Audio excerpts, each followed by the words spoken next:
আমাদের দেহে যতটা আমিষের প্রয়োজন তার অধিকাংশটুকুই আসে মাছ থেকে। মাছ আমাদের ভীষণ উপকারী। আমিষ তো রয়েছে, সাথে ভিটামিন মিনারেল সবটাই পাওয়া যায় মাছ থেকে।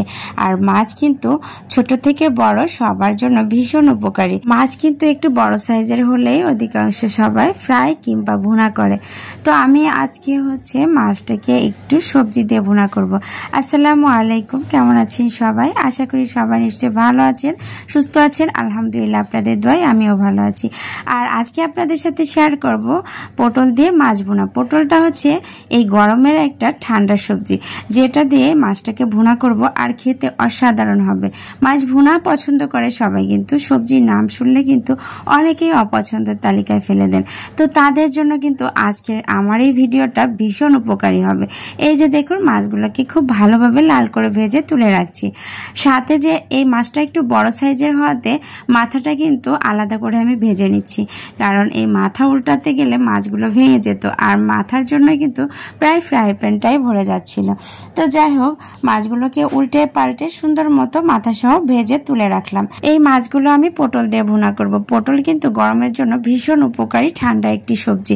এই সবজিটা কিন্তু বেশ ভালোই লাগে, ফ্রাই করলেও ভালো লাগে, আবার মাছ দিয়ে রান্না করলেও বেশ মজার হয়। তো এখানে আজকে ফ্রাইয়ের মতো করেই ভুনা করব। তো প্রথমে পটলগুলো আমি সুন্দর মতো এই যে লবণ আর হলুদ মেখে নিলাম। এখন এই যে ফ্রাই প্যানে তেলটা গরম হলেই একে একে সবগুলো পটল দিয়ে ভেজে নিচ্ছি। উল্টে পাল্টে একটু হালকা লাল লাল করে ভেজে নিব। এতে করেও কিন্তু পটলটার অনেক বেশি টেস্টি হয়। চাইলে কিন্তু এই পটলটা না ভেজেও রান্না করা যায়, তবে তার থেকে ভেজে নেওয়াতে অনেক বেশি মজার হবে বলেই ভেজে নিচ্ছি। তো একটু উল্টে পাল্টে আর একটু ঢেকেও দিয়েছিলাম, যাতে করে পটলটা একটু সিদ্ধ হয়ে যায়। তো সুন্দর একটা কালার আসার পর আমি এই যে পটলগুলোকে তুলে রেখে দিলাম।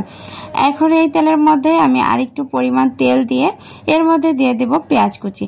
পেঁয়াজের নির্দিষ্ট কোনো পরিমাণ নাই, এখানে নিজের ইচ্ছে মতো পেঁয়াজ দেওয়া যাবে। যত পেঁয়াজ দেওয়া হয় ততই মজার হয়।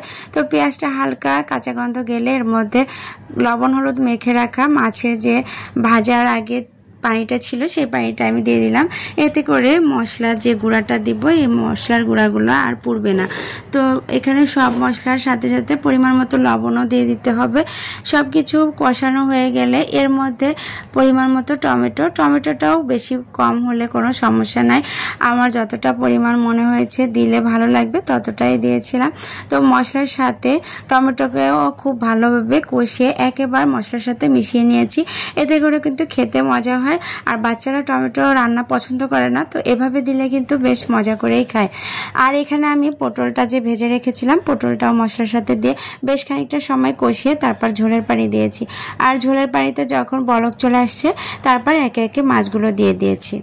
মাছগুলো টকবক করে ফুটছিল আর সবগুলো মাছ একেবারে ঝোলের মধ্যে ডুবেছিল, তবে মাথাটা বড় হওয়াতে কিন্তু বেশ খানিকটা উপরে জেগেছিল, তাই আমি এটাকে আবার ঝোলের মধ্যে বেশ ভালো করে ডুবিয়ে দিলাম, যাতে করে মশলাটা খুব ভালোভাবে ঢুকে। তো আজকের ভিডিওটা আপনাদের কাছে কেমন লাগলো অবশ্যই জানাবেন। আজকের মতো এ পর্যন্তই। আল্লাহ হাফেজ।